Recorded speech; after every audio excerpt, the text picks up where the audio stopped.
जय सच्चिदानंद।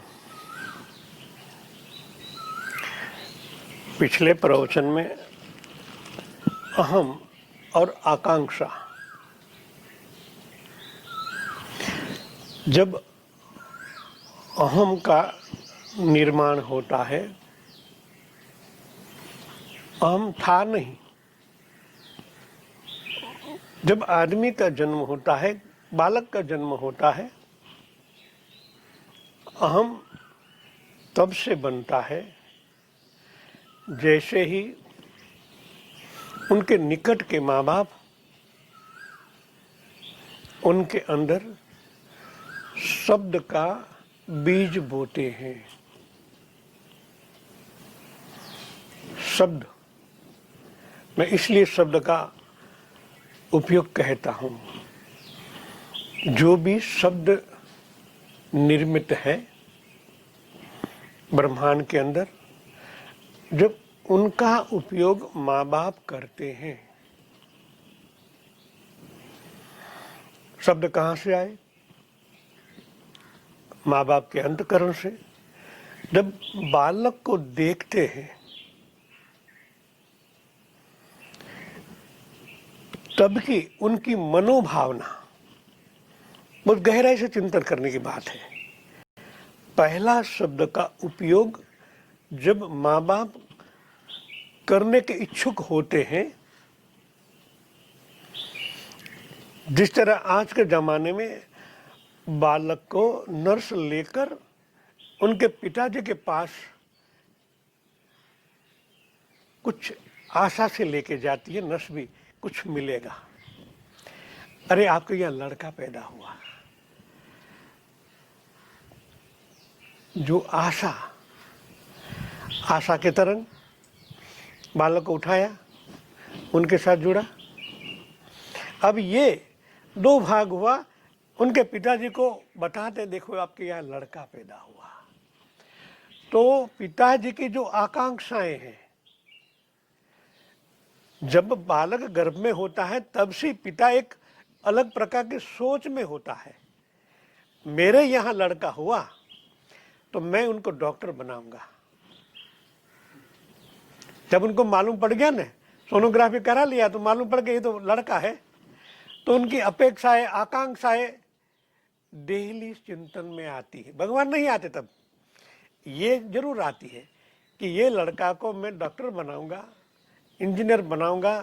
व्यापारी सोचता है मैं इनको मेरे व्यापार में बढ़ोतरी कर एक फैक्ट्री और लगा दूंगा। होता है ना, जो है वही मैं कह रहा हूं। अब ये उनकी आकांक्षाएं, अपेक्षाएं जब अंतःकरण में पड़ी हुई होती है, जब बालक को देखता है तो एक ही साथ में उनके साथ जुड़ जाती है।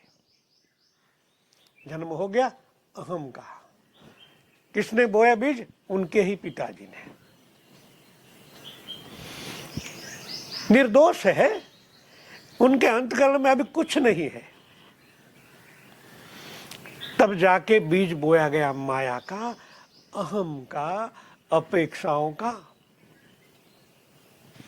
यही बालक ऋषि के घर जन्म लेते हो, अहम होगा मगर शुद्ध होगा। उनको देखते ही एक अलग प्रकार की आनंद की बौछार प्रकट होती है। तो बीज क्या बोया जाता है? आनंद का। नेचुरल, उनकी आंखों से, उनके हृदय से, उनके कण कण से वो ही निकलता है ऊर्जाएं। आज के जमाने ओरा कहे। ओरा किससे बना होता है? अंदर के प्रकाश से। शुद्ध साधक है, उनके अंदर से ऐसा ही ओरा जाएगा और उनके पुत्र के अंदर वैसा ही शुरुआत हो जाएगी शुद्धता की। मैं कई बार इनकी माताओं को कहता हूं कि आप जब उनको गोद में उठाएं, पहली बार ओमकार करें। बीज कैसा बनेगा? ओमकार का। परब्रह्म परमात्मा का नाम है, शब्द ब्रह्म। जब शब्द ब्रह्म से शुरुआत होती है तो बालक महानायक बनेगा इस दुनिया में। क्योंकि जैसा बीज होता है ना, वैसा ही अंकुर फूटता है और वट वृक्ष बनता है। आप आम के बीज लगाओगे गुटली तो आम ही पैदा होगी, और बबुए की लगाओ तो वही पैदा होगी ना। हम क्या करना चाहते हैं, क्योंकि अभी 80-90% माँ बाप पर ही डिपेंड करता है, तो वैसा ही बीज बोना चाहिए जैसा हम चाहते हैं।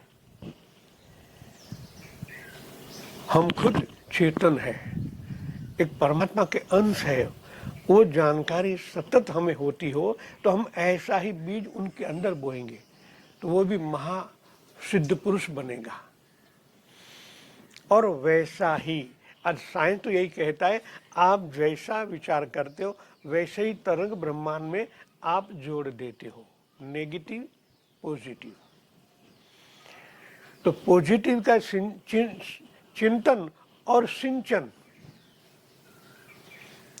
वहां होता है तो वैसा ही होनहार बनेगा।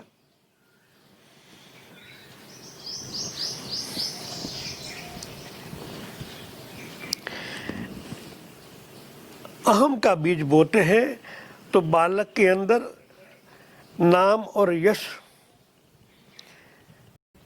इंद्रिया की तृप्ति, यही बीज हम बोएंगे तो वैसा ही हमें प्राप्त होगा। हमारे आंगन में ऐसा ही छोड़ बन रहा है, हमारे अपेक्षा के अनुसार हमें तभी कार्य कर लेना चाहिए।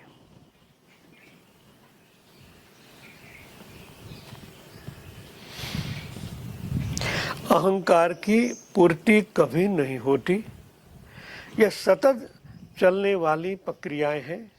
इनका साधक को विशेष ध्यान रखना चाहिए। हम सब आत्म साधक है। समाज का कल्याण भगवान करेंगे, हम समाज का कल्याण करके पहले हमारी आत्मा का कल्याण करें।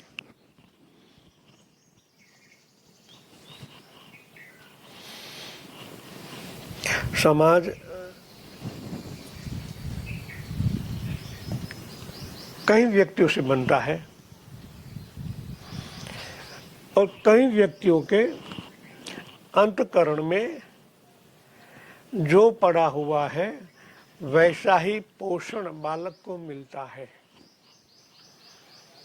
क्योंकि सूक्ष्माति सूक्ष्म है, बालक के अंदर बाहर का भले उनके अंतःकरण में जो है उनके शब्द द्वारा उनके अंतःकरण में प्रविष्ट होता है और वैसा ही वो बनने लगता है। हमें सतत ध्यान रखना चाहिए, हम चेतन तत्व परमात्मा के संतान हैं और वैसे ही चिंतनिका मन में करने से आपका अंतःकरण शुद्ध होने लगता है, निर्मल होने लगता है और ये बीज के बिना उसके अंदर परमात्मा प्रविष्ट नहीं होते, परमात्मा प्रकट नहीं होते।